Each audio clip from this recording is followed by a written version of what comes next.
salve! Estamos no ar com o podcast Desobediência Sonora, edição 159, com a Frente Nacional pelo Desencarceramento. Entrevista que foi ao ar pela Rádio Antena Zero no dia 9 de agosto de 2018. Todas as quintas vão ao ar os programas Desobediência Sonora, às 18 na Rádio Antena Zero, com novas entrevistas, e das 22 à meia-noite na Rádio Comunitária Cantareira, com seleção musical e nosso arquivo de podcast. Mais sobre nosso trabalho no desobedienciasonora.milharal.org. São Paulo, dia 1º de outubro de 1992, 8 horas da manhã. Aqui estou mais um dia, sob o olhar sanguinário do vigia. Você não sabe. E aí, pessoal, mais um Desobediência Sonora, que é o Garone falando. A gente vai falar aqui hoje sobre encarceramento. Mais de 720 mil pessoas estão privadas de liberdade no Brasil. A gente é o terceiro país que mais prende no mundo, atrás só dos Estados Unidos e da China. 40% dos presos ainda nem foram julgados, 64% são negros e mais da metade são jovens, têm entre 18 e 29 anos. As prisões são superlotadas e quem vive na cadeia sofre diversas violências, além das próprias famílias. Para tentar mudar isso, nos últimos anos, diversas entidades se organizaram para estabelecer uma agenda nacional pelo desencarceramento. Para falar sobre o assunto, hoje a gente recebe aqui a Gabriele Nascimento, que faz parte da Frente pelo Desencarceramento. Gabriele, bem-vinda. Obrigada. Queria começar falando sobre a Agenda Nacional pelo Desencarceramento, né? Que é esses vários grupos que se juntaram, né? E para estabelecer essa agenda, queria que você falasse um pouco sobre como começou essa articulação da agenda. A agenda ela nasce da necessidade de ter um plano de desencarceramento com metas claras, com objetivos claros e que pudesse estabelecer até mesmo uma negociação, não uma negociação, mas o que é que a gente quer, né, de fato.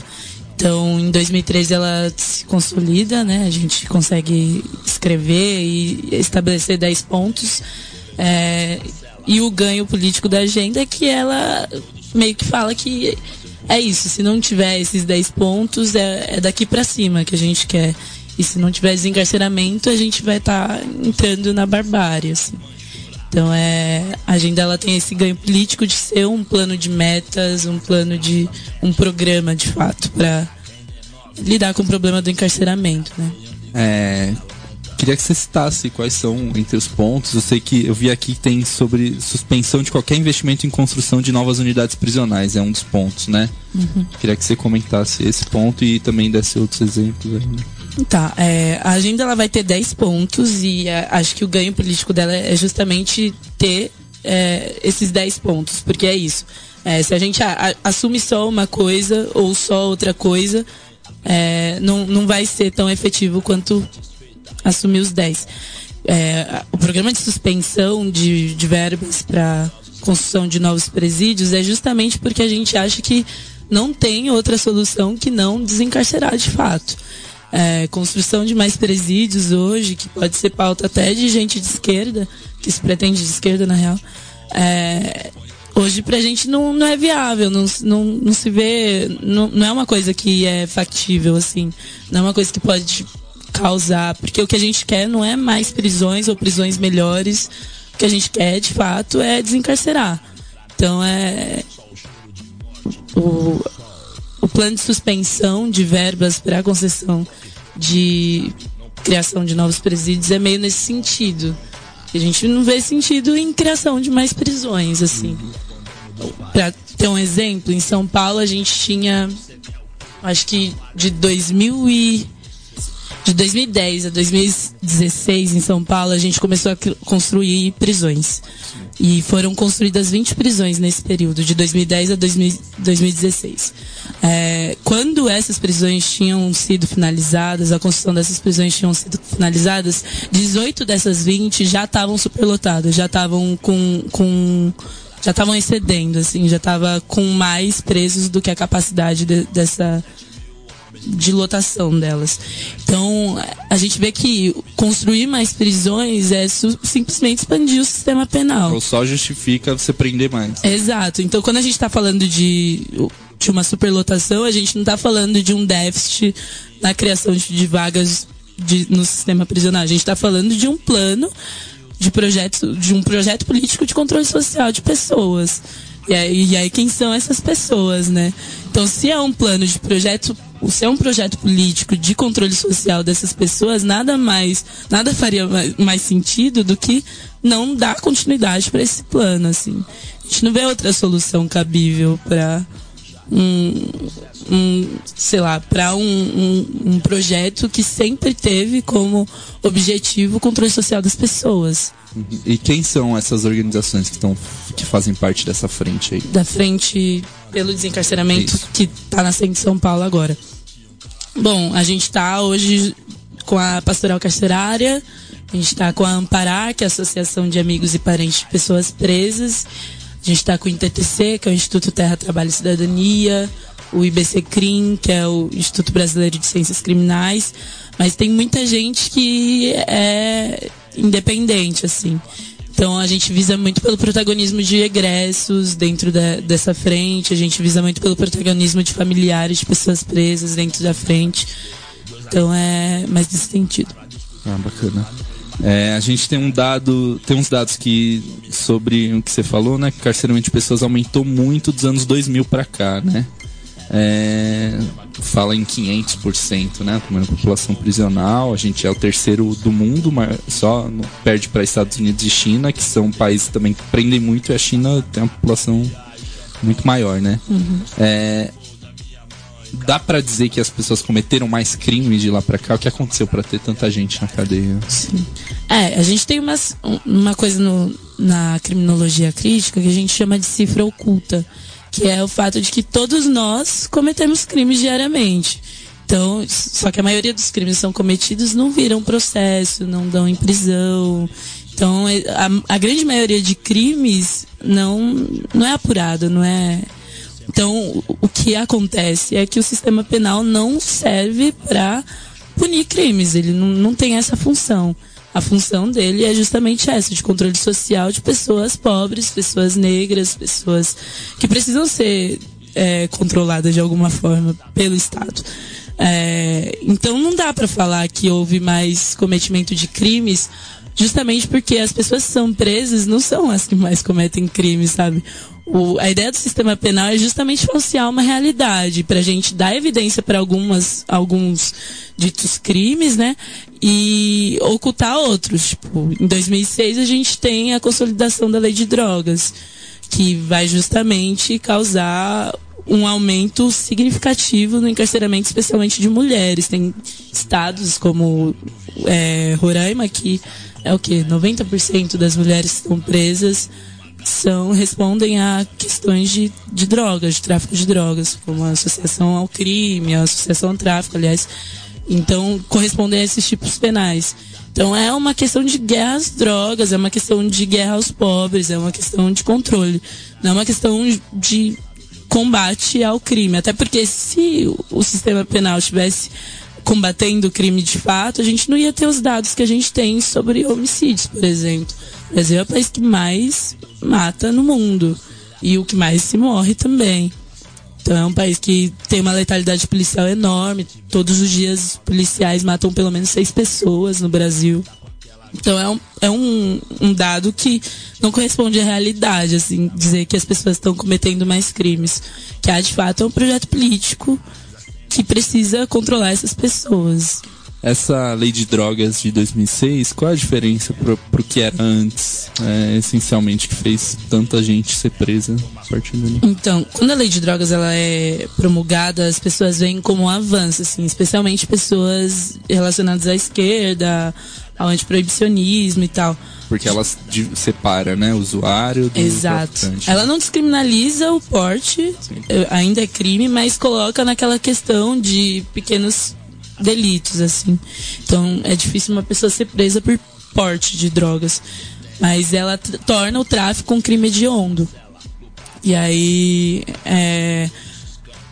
as penas vão ser mais duras. Mais duras e não cria algum tipo de critério para separar o que é o traficante e o que é o usuário.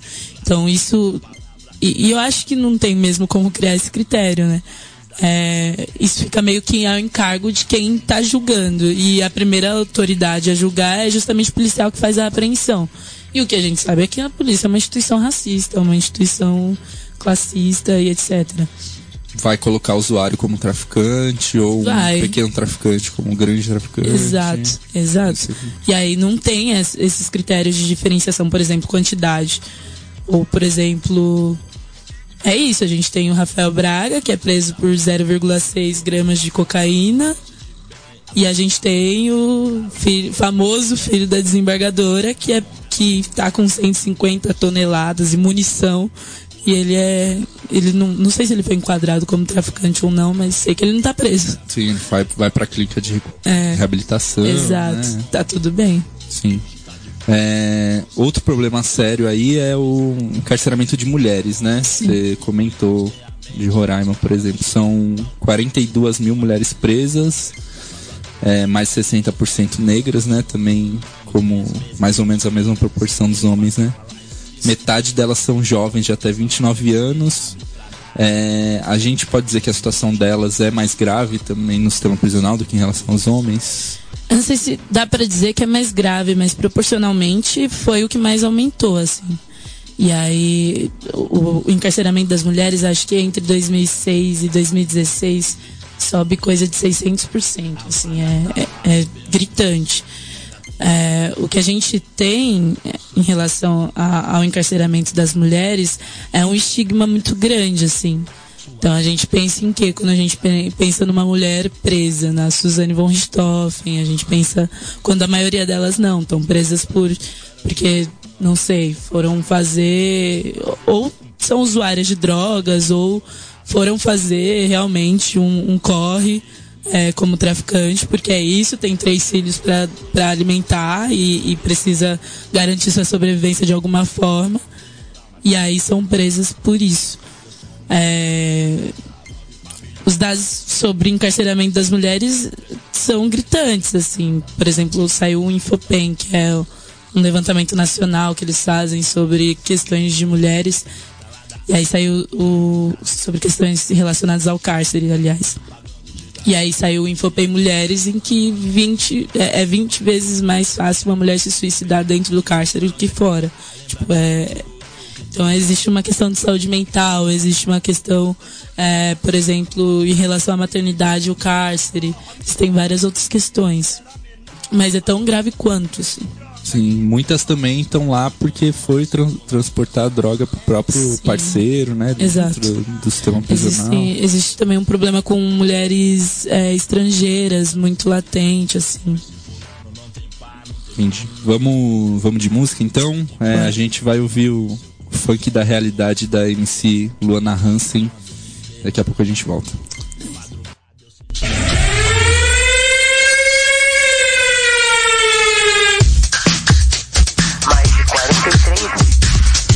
Eu vou através do funk falar da realidade. Só quem caiu na tranca dá valor pra liberdade. De frente com os meninos ali da fundação, você sente na pele o valor da exclusão. Sistema ditador de dentro das muralhas transforma um inocente em mais um ser canalha. Relatos de tortura, de abuso do poder. Bate nele, quebra ele, aprender. E ainda tem os trouxa no Planalto Central, querendo a redução da maioridade penal. Sabe aquele tipo de governador que manda atacar bomba e pedir bullying, professor? Dito que é família, impõe o que é moral e anda promovendo a cura homossexual. Machistas e racistas reduzem o saber. Hoje a polícia bate em mim, amanhã espanca você. Eu vou através do funk falar da realidade. Só quem caiu na tranca dá valor pra liberdade. De frente com as meninas ali da fundação, você sente na pele o valor da exclusão.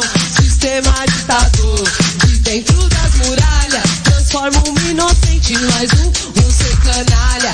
Relatos de tortura, de abuso do poder. Bate nela, quebra ela, prender. E ainda tem os trouxa no Planalto Central, querendo a redução da maioridade penal. Sabe aquele tipo de governador que manda tacar bomba e pitbull em professor? Dito que é família, impõe o que é moral e anda promovendo a cura homossexual.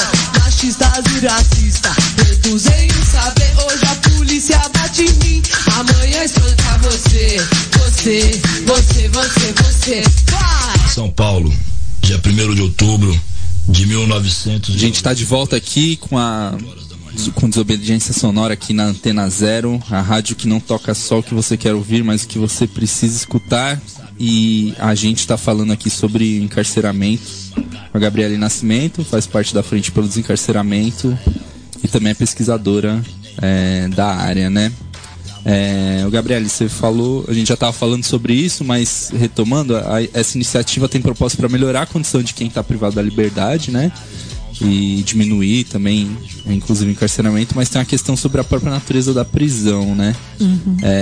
Você se considera um abolicionista penal e queria saber o que é, explicasse o que é o abolicionismo penal e como que ele poderia funcionar. Difícil.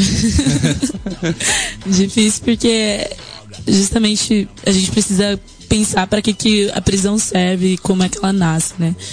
A prisão nasce lá no século XVIII e já nasce como uma reforma, porque já tinha um sistema punitivo muito...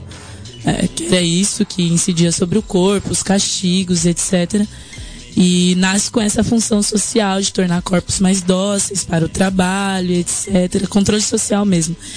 E aí já nasce como um sistema falido, já mostra que não tem sucesso no que se propõe, que é castigar, promover a ressocialização e etc. Não tem sucesso no que se propõe, mas é uma coisa que perdura até hoje. Tipo, século XVIII, a gente está no século XXI e a gente não consegue pensar outra coisa que não prisão. A gente naturaliza a existência da prisão. É como se sempre tivesse e essa fosse a única forma de resolver os nossos conflitos. O que o abolicionismo penal faz, e aí eu tô falando muito da minha perspectiva de análise, porque existem abolicionismos, mas eu sou uma abolicionista que pensa no abolicionismo total, abrir mão da punição, abrir mão do castigo enquanto forma de resolução de conflitos. Como isso vai se dar? Existem várias experiências que podem nos dar um norte, que podem nos dar opções para isso. Eu gosto muito da experiência do feminismo comunitário da Bolívia, que são mulheres que pensam resolução de conflitos dentro da própria comunidade, que é uma coisa que não vai ficar na mão do Estado. Você devolve para a vítima e para o agressor a oportunidade, a chance de resolver os conflitos de uma forma que não passe por estigmatização, de uma forma que não passe por castigo, mas que passa pela restauração, pela reparação daquilo que foi feito de fato. Então a minha proposta vai meio por esse caminho, mas existem várias propostas dentro do abolicionismo e não existe uma fórmula pronta, né? Tipo, acho que nenhum abolicionista sério propõe uma cartilhazinha que dá para seguir e vai dar tudo certo. Não é assim. Justamente pensar na autonomia das pessoas para resolver os seus próprios conflitos, assim, nesse sentido. Acho que esse exemplo que você deu das mulheres na Bolívia surge dessa questão de questionar o encarceramento ou é uma coisa já mais tradicional que já existia? Então, elas são indígenas, antes de tudo, né? Elas são indígenas e tem essa coisa de não ver a punição como algo que deve ser feito pelo Estado, não ver a responsabilização de um agressor, a responsabilização de alguém que vacila, no caso, né? Como algo que deve ser feito pelo Estado, porque o Estado não tem esse objetivo de reparar danos, o Estado não tem esse objetivo de restaurar, de promover, de resolução de conflitos. O Estado tem o objetivo de punir e de controle social. Então elas entendem que quando a gente está, e aí é o meu entendimento também, que quando a gente usa o direito penal, quando a gente usa o sistema penal punitivo para resolver os conflitos, a gente está legitimando ele. E é esse mesmo sistema penal que vai nos violentar, que vai dar sustentação para todas as violências e opressões que nos atingem, sabe? Então, se tá dentro do Estado, não é muito o que eu quero, assim. É mais nesse sentido que elas pensam. E aí pensam na autonomia da comunidade e na responsabilização da comunidade como um todo para resolver problemas.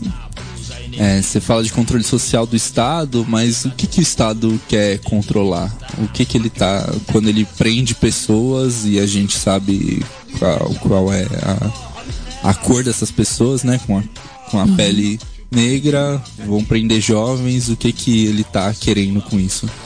Então, eu gosto muito de um pensamento da Angela Davis, que ela fala assim: o Estado não pode dar moradia para todo mundo, o Estado não pode dar saúde para todo mundo, não pode dar educação para todo mundo, então o Estado vai precisar controlar essas pessoas de alguma forma, e aí ele dá prisão. Se a gente vê os dados de encarceramento também, o perfil dessas pessoas, geralmente são pessoas, eu acho que 80% são pessoas com baixo nível de escolaridade, pessoas que não terminaram o ensino médio. Então é muito nesse sentido de... essas pessoas não podem ficar soltas na rua pensando numa revolução, porque é tudo ruim, sabe? Porque o Estado não vai oferecer aquilo que ele precisa oferecer. Então, a gente precisa controlar essas pessoas e cercear a autonomia delas, tornar elas corpos dóceis, muito nesse sentido. Suna, quer falar? A voz do além aqui.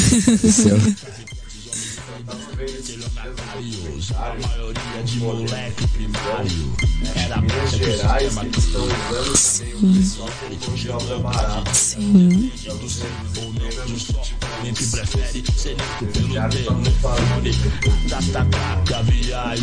Estão fazendo, sei lá, a própria bota dos militares e aí vende a preço muito mais barato. Então, tipo, tá tendo crescendo o número porque as empresas que estão gerindo estão fazendo isso para rodar o capital do sistema. E aí também eu vi um documentário esses dias também no Netflix que fala sobre que os Estados Unidos tem gente fazendo lobby para isso também, para diminuir, porque eles querem vender uma tornozeleira. Uma tornozeleira. E a PS, as pessoas por uma tornozeleira nela, deixam por trás. Tem essa questão. Sim. Então, em São Paulo especialmente, porque São Paulo é um dos estados que mais tem presos trabalhando. E se eu não me engano, posso estar errada nesse dado, 85% dos presos que trabalham não recebem aquilo que eles deveriam receber, porque o trabalho do preso, ele não é regulado pela CLT. O trabalho do preso é regulado pela Lei de Execução Penal, e a Lei de Execução Penal meio que fala, pode receber até 2/5 do salário mínimo.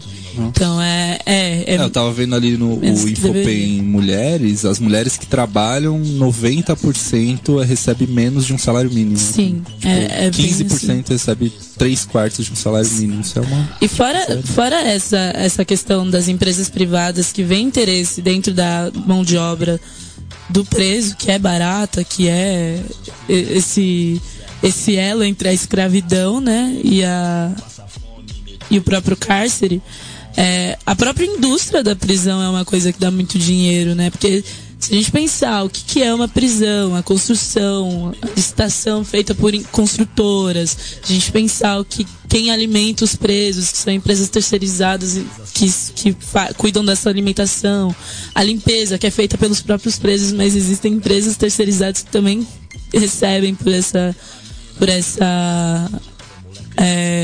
serviço, e nada disso se dá na realidade, porque os familiares precisam bancar tudo, tipo, tudo mesmo. Cada 2 semanas as mulheres estão lá indo visitar os seus presos com um jumbo, com alimento, produtos de higiene básicos e tudo isso. Então, existe toda uma indústria que também lucra muito com o que é a prisão, assim. É um complexo mesmo, complexo industrial. Sim. A gente vai pro intervalo agora, pessoal. A gente vai ouvir o 509E, só os fortes. Daqui a pouco a gente volta aqui no Desobediência Sonora na Antena Zero.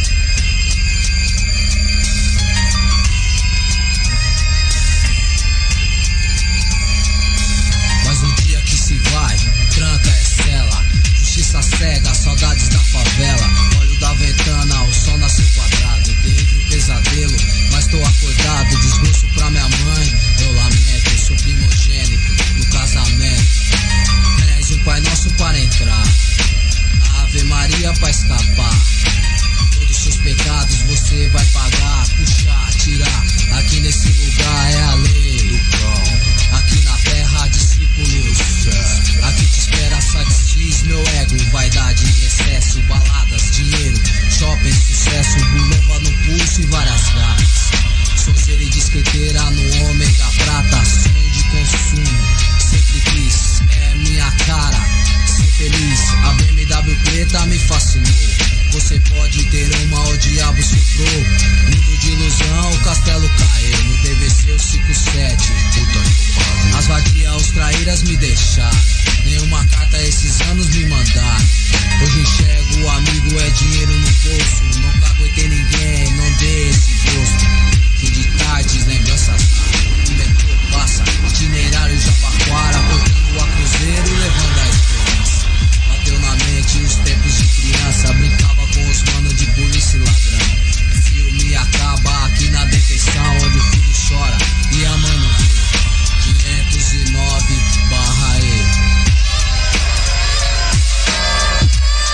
Só os fortes sobrevivem.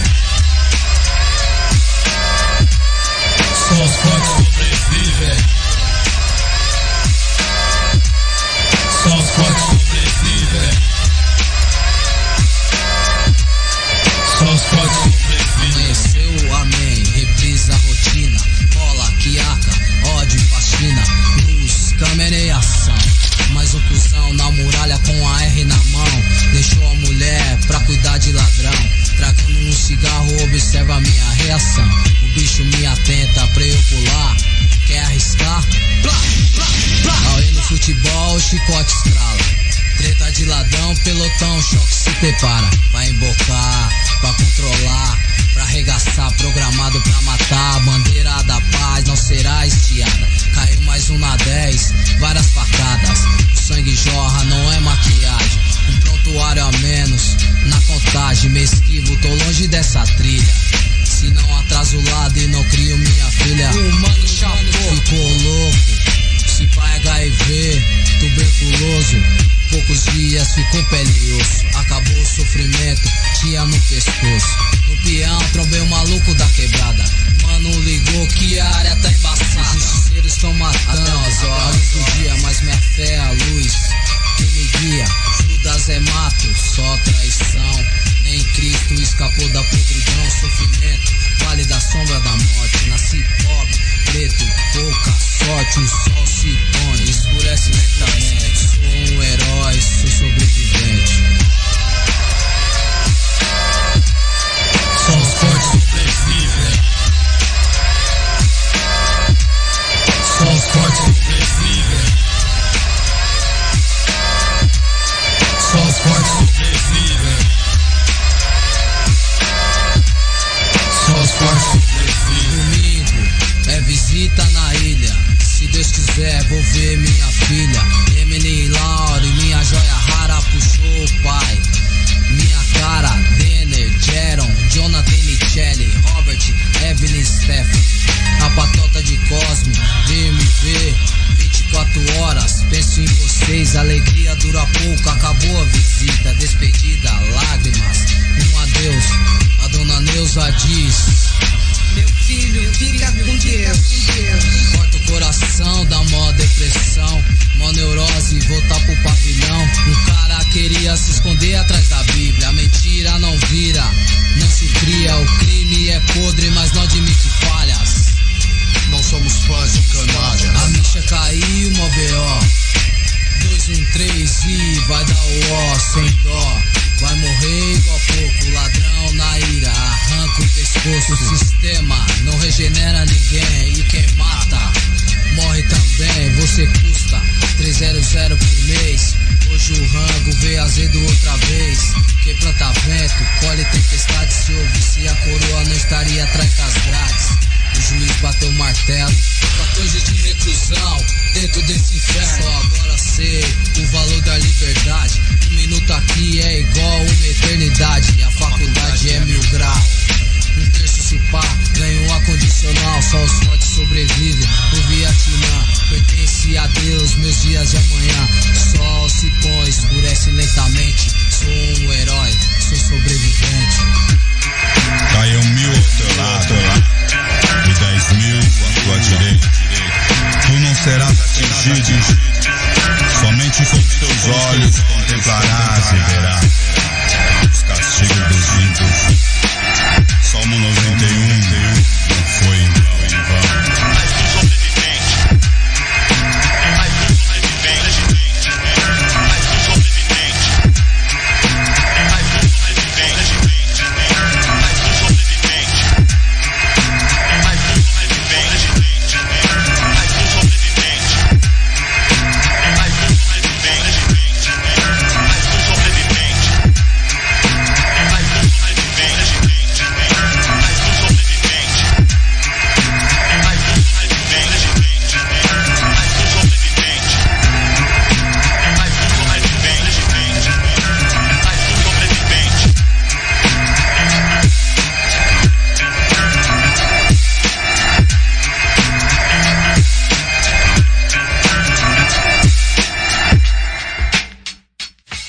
São Paulo, dia 1º de outubro de 1900. Estamos de volta aqui, Desobediência Sonora, aqui na Antena Zero, a rádio que não toca só o que você quer ouvir, mas o que você precisa escutar, que é o Garone. A gente está falando sobre encarceramento com a Gabriele Nascimento, faz parte da Frente pelo Desencarceramento.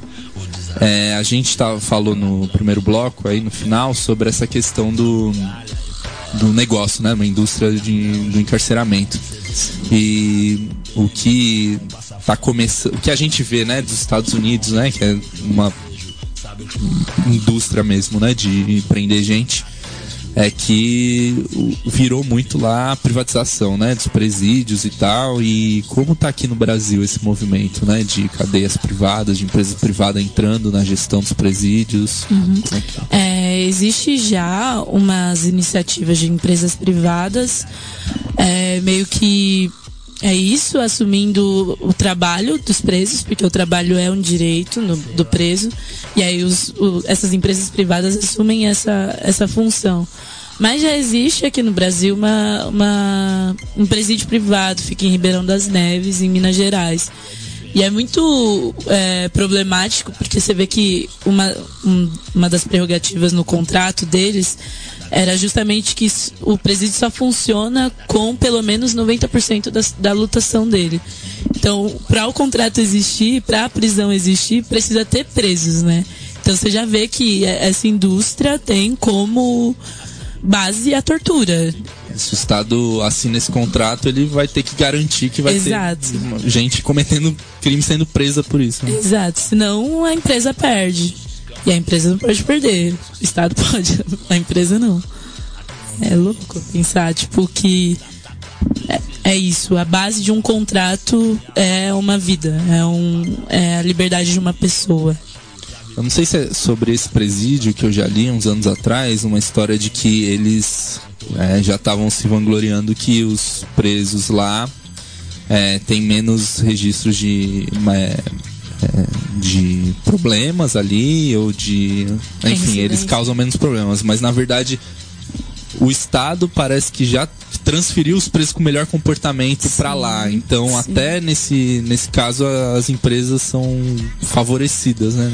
A gente cria uma série de presídios modelo, como é, por exemplo, o caso das APACs.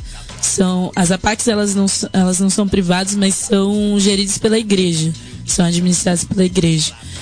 E aí você cria uma série de prisões modelo para falar que o sistema funciona. E aí existem essas vitrines. Só que é isso, enquanto tem essa vitrine, que é uma APAC, que tá todo mundo muito bonitinho, do outro lado tem um presídio com 300% da capacidade de lotação, assim. Essas APACs, essas prisões sem policiais, essa história que é uma lógica diferente, prisão humanizada. Exato. E o que você acha desse tipo de prisão? Primeiro é uma prisão. Continuar sendo uma prisão. Primeiro é uma prisão. Humanizar, tipo anarcocapitalismo, né? Não tem nada a ver com nada. Prisão, a humanizar, a gente chama só de prisão mesmo. Mas tem acho que tem umas coisas que incidem na realidade. Para além do horizonte abolicionista, que eu acho que é isso, é uma prisão, e por ser uma prisão no apoio, tem também o que isso causa na realidade, né? Quais são as implicações práticas disso? Tipo, tem um estudo que vai falar que as APACs existem só em municípios onde tem o IDH alto ou médio, assim. Então, o índice de desenvolvimento humano desses municípios ou são altos ou são médios. E uma das prerrogativas para um preso ser transferido para uma APAC é que ele more no município onde está essa APAC.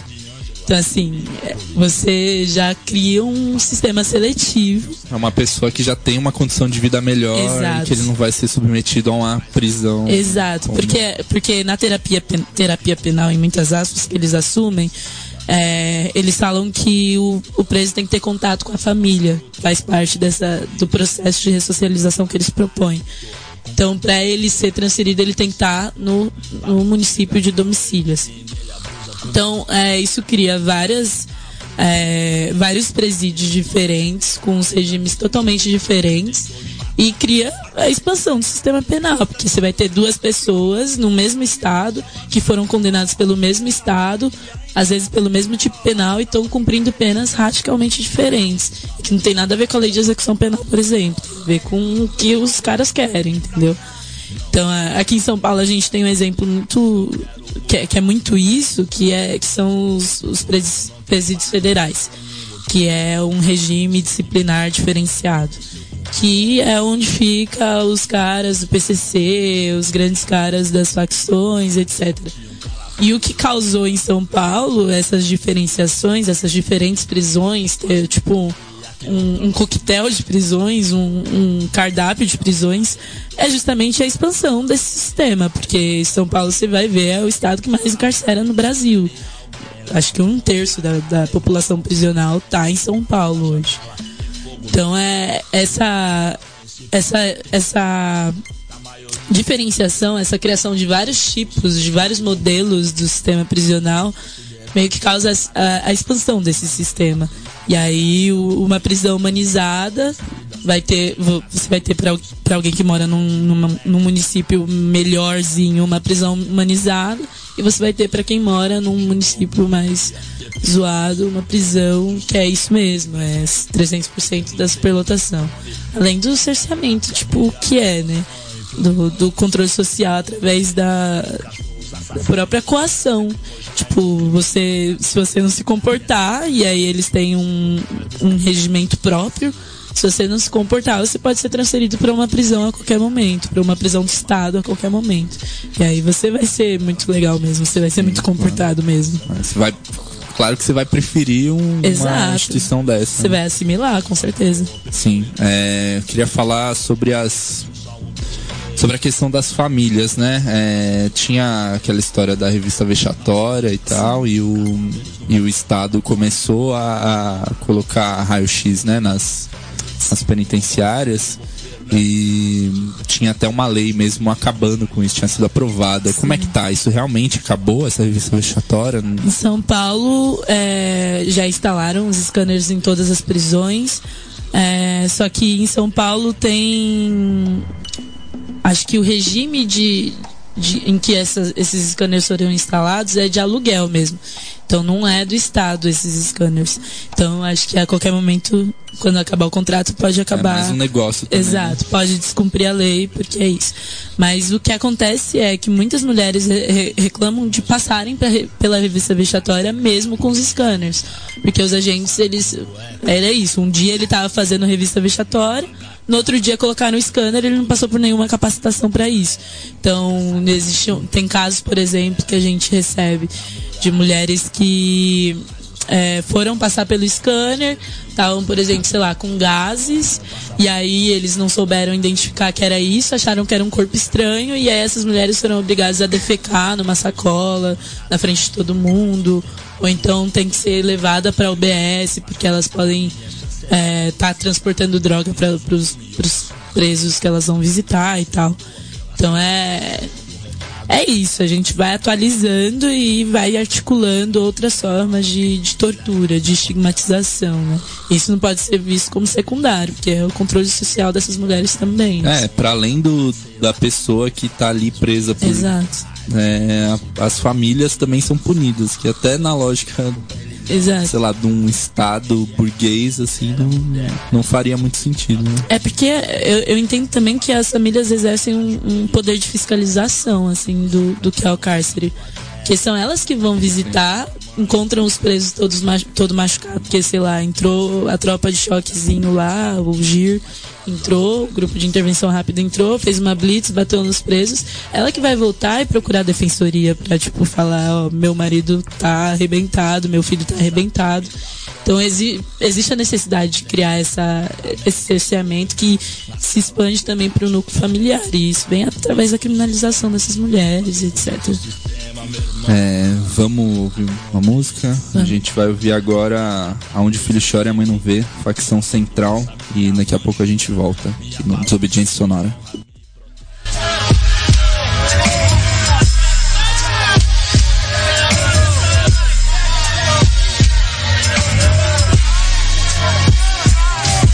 O governo não assume o poder. poder paralelo diz que um presídio pra cada facção é privilégio. Colocou sob o mesmo teto dois grupos rivais. Produto inflamável que incendeia a vela em 4 castiçais. A rinha foi montada, façam as apostas. Vence o galo que cravar a lâmina da sua espora. Que gás separa o ódio do judeu pelo ariano, israelense pelo palestino, do cubano pelo americano. Pras câmeras e muros na superfície rochosa. Preso é professor Pardal, sempre inventa a fórmula. Deus deu asa pros falcões, gaivotas, colibris. E Santos Dumont voou com 14 bis. Uma Glock passou na Tapoeste macarronado. Um carcereiro vai fazer test drive na concessionária amanhã. No telhado tem lençol com a nossa sigla, mostrando pro Brasil CNPJ da nossa firma. Ratatá, ratatá, o sangue vai escorrer. Aqui onde o filho chora, pum, e a mãe não vê. Ratatá, ratatá, o sangue vai escorrer. Aqui onde o filho chora, pum, e a mãe não vê. Ratatá, ratatá, o sangue vai escorrer. Aqui onde o filho chora, pum, e a mãe não vê. Ratatá, ratatá, o sangue vai escorrer. Aqui onde o filho chora, pum, e a mãe não vê. E hoje o dia se não teve trairagem, a gente toma cadeia. 5 horas na contagem, já pus minha armadura. Guiar no peito os cavaleiros, afiar as lanças pra defender seu reino. Ninguém tira 27, é presidente igual Mandela. Por isso Antônio, conselheiro e canudos, minha cela piscou. Lá veio a gente desarmado com as chaves que dão acesso às galerias de toda a carceragem. Tática de guerra, um fator surpresa. Cai miragem, patriótico, qualquer sistema de defesa. Clá, clá, sem reação, cadê o resto do plantão? Rendi mais 6 gambé aposentado, vendo televisão no corredor. Ação fez eco, sinto cheiro de fumaça. Rival se ligou, pôs colchão em chama de barricada. Beijo do guichê, a cela virou forno. Cusão de coberta molhada, luta contra o fogo. Ratatá, ratatá, o sangue vai escorrer. Aqui onde o filho chora, pum, e a mãe não vê. Ratatá, ratatá, o sangue vai escorrer. Aqui onde o filho chora, pum, e a mãe não vê. Ratatá, ratatá, o sangue vai escorrer. Aqui onde o filho chora, pum, e a mãe não vê. Ratatá, ratatá, o sangue vai escorrer. Aqui onde o filho chora, pum, e a mãe não vê. Abre logo a tranca, tira o cadeado. Arrombado que é cataboi, morrendo asfixiado. Vai com insert marcial que não é do Van Damme. Nippon é com seu coração fora do corpo no tatame. Não chora, cê vai pagar via sacra da sua família. A coroa na vigília, com seu nome na cartolina. Como o Estado tem a obrigação de garantir sua vida. Sua morte vai ser indenizada na justiça. Nesse playland cada um escolhe o brinquedo preferido. Forca, guilhotina, olho derretido no maçarico. Crânio vira bola no ritual de sadismo. Uma reta fratura, costela que perfura o intestino. A morte dá o topo da hierarquia na nossa monarquia, onde o rei domina do flat ao cômodo da periferia. Que ninguém quer a verificação do Papa. Santa é a mulher com a máscara de ferro, Anastácia. Ratatá, ratatá, o sangue vai escorrer. Aqui onde o filho chora, pum, e a mãe não vê. Ratatá, ratatá, o sangue vai escorrer. Aqui onde o filho chora, pum, e a mãe não vê. Ratatá, ratatá, o sangue vai escorrer. Aqui onde o filho chora, pum, e a mãe não vê. Ratatá, ratatá, o sangue vai escorrer. Aqui onde o filho chora, pum, e a mãe não vê. Pelicano, Águia 2, Águia Dourada, Globocop joga do telhado pro repórter. A cúpula de segurança mobilizou 2.000 covardes, 1, 2, 3 batalhões. Corre, rota, garra, gati. Os agentes fazem cordão de mãos dadas. Sabem que invasão pra carcereiro é caixão de lata. Tem a febre do que de peruca, não fugir com a visita. Do que não saiu com falso oficial de justiça. No Instituto Butantan, com veneno mais nocivo. Preso que mata do direitinho. O Roberto Marinho tem R$1 pra 3x4 pro documento. De 308 mil presos, em 60%. Cortar a luz, a água vai tomar no cu, gambé. Chupa que o fim do motim não vai ser capa da isto é. Negociador de elite, só temos uma reivindicação. Espera cair o time inimigo que acaba a rebelião. Ratatá, ratatá, o sangue vai escorrer. Aqui onde o filho chora, pum, e a mãe não vê. Ratatá, ratatá, o sangue vai escorrer. Aqui onde o filho chora, pum, e a mãe não vê. Ratatá, ratatá, o sangue vai escorrer. Aqui onde o filho chora, pum, e a mãe não vê. Ratatá, ratatá, o sangue vai escorrer. Aqui onde o filho chora, pum, e a mãe não vê. São Paulo, dia 1º de outubro de 19... Estamos de volta aqui com Desobediência Sonora aqui na Antena Zero. Aqui é o Garoni falando. A gente tá com a Gabriele Nascimento para falar sobre o encarceramento. O Gabriele queria falar sobre a questão da legalização das drogas mesmo, né? Sim. A gente teve uma pesquisa recente aí, um levantamento do Instituto Sou da Paz com os BOs aqui em São Paulo, né? Nos últimos anos. E eles falaram que metade dos casos de tráfico de maconha foram de até 40 gramas. Enfim, dá 2 bombons. O peso desse. E aí o que eles concluem é que assim, a polícia, a PM é concentrada para fazer apreensões que na prática são irrisórios. Isso dá toda a apreensão de maconha no estado, eles falaram que correspondiam a 3 a 5% da maconha que circula no estado. Então é enxugar gelo, né? O que a gente sabe, né? Essa questão da legalização das drogas, ou principalmente maconha, por exemplo, que não vai matar ninguém de overdose, por exemplo, você acha que também é um caminho para diminuir o encarceramento? E a gente precisa pensar também que a questão das drogas tem tudo a ver com a seletividade penal. Porque quem são os grandes traficantes, né? Se não quem tem um helicóptero cheio de cocaína andando por aí. Então, a gente precisa pensar que é uma questão da seletividade penal. Então, sim, a gente precisa pensar uma legalização urgente, só que a gente não pode duvidar da capacidade criativa do sistema penal. Então, uma legalização das drogas, que pra mim... E aí eu tô falando nem só de maconha, legalização das drogas mesmo. Tipo, tem que passar pela inclusão do traficante varejista, porque você vai tirar o emprego dele primeiro, né?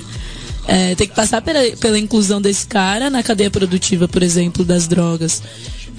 Porque é isso, um menino de 15 anos que tá hoje lá no vapor, vai ser o quê? Você vai ganhando 500 reais por semana...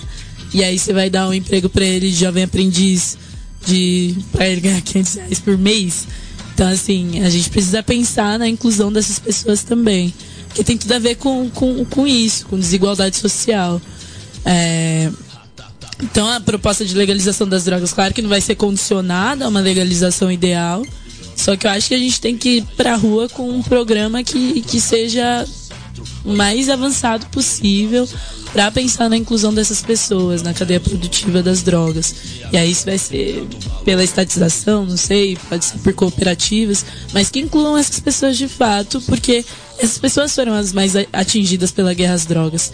Então essas pessoas precisam ser as mais reparadas pelo processo de negação da guerra às drogas, né? Então a gente precisa pensar uma legalização que seja nesse sentido, porque senão a gente vai estar enxugando gelo também. O sistema penal vai achar outro jeito de prender pessoas, sei lá. O samba já foi crime para prender pessoas recém-libertas da escravidão. Então não é besta a gente pensar que o sistema penal não vai inventar outro tipo de penal que vai atingir pessoas pobres, que vai atingir pessoas negras, que vai exercer controle social sobre elas de alguma outra forma. Você acha que combate às drogas também tem a ver com isso, com criminalizar a pobreza, tipo, sobre as raízes da proibição, por exemplo? Sim, né? Não existe nada que comprove, nenhum estudo científico que comprove que álcool é menos letal do que maconha, não existe.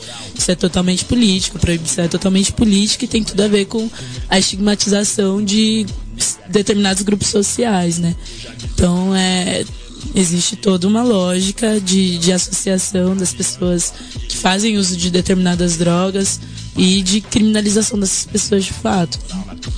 Entendi. Essa questão sobre encaminhamento de, enfim, jovens de entrar na cadeia produtiva, outra coisa que eu estava pensando que é sobre esses projetos sociais de inclusão de jovens para enfim, eles terem uma alternativa que não seja as drogas. Só que a maioria desses projetos são projetos que, enfim, o adolescente vai aprender alguma atividade ali que também ele vai entrar, vai ter um emprego que vai pagar muito mal para ele. Sim. Ou sei lá, as próprias escolas técnicas, você quase que fazer uma mão de obra muito barata para... Exato. Não, e isso existe, tipo, não só pra adolescentes, sei lá, pensando na forma das pessoas pensarem em inclusão, reinclusão do egresso do sistema penitenciário. As pessoas falam, olha que bonito esse trabalho de costurar bola não, mas fazer um guarda-chuva artesanal com garrafa, pet, etc, que o preso que o ex-preso, que é egresso agora, vai receber 10 centavos. Olha que bonito, a gente incluiu ele na sociedade. Quando não, né? A facilidade dessa pessoa voltar pro crime, eu, por exemplo, voltaria. Tipo, pra ganhar 10 centavos pra fazer um trabalho artesanal. Então a gente tem que pensar na inclusão desse jovem, senão não vai ter como mesmo. Ele vai arranjar outra forma de ganhar dinheiro e essa forma vai ser criminalizada. Entendi. Vamos ouvir uma música aí? A gente vai com Ugly Uglies, Folsom Prison Blues e a gente já volta aqui pra encerrar o Desobediência Sonora aqui no Antena Zero.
São Paulo, dia 1º de outubro de 1992, 8 horas da A gente está de volta aqui com Desobediência Sonora, aqui na Rádio Antena Zero.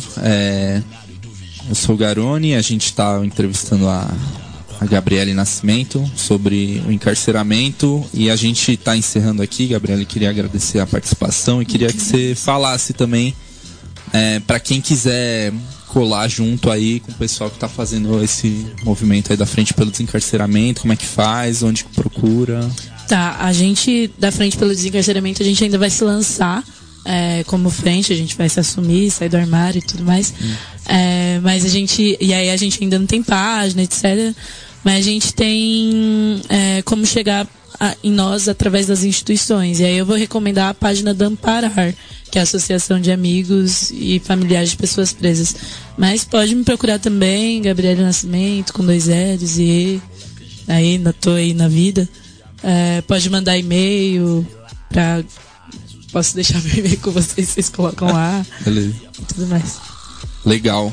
A gente vai encerrar aqui. Suna, quer falar alguma coisa? Né? Quem quiser ouvir o Desobediência Sonora vai todas as quintas-feiras às 18 horas nas Quinta-feiras Insanas da Antena Zero, na antenazero.com. Quem não conseguir ver no dia, ouvir, né? Quem não conseguir ver, tá bem. Quem não conseguir ver, tá bem, tá tranquilo, normal, ninguém consegue mesmo.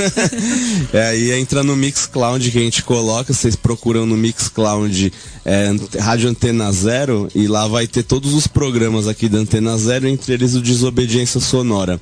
E quem quiser acessar também nossos outros trampos do Desobediência Sonora, outros podcasts, acessa desobedienciasonora.milharal.org. E aí, valeu, gente. Até a próxima. Obrigada, gente. Valeu, falou.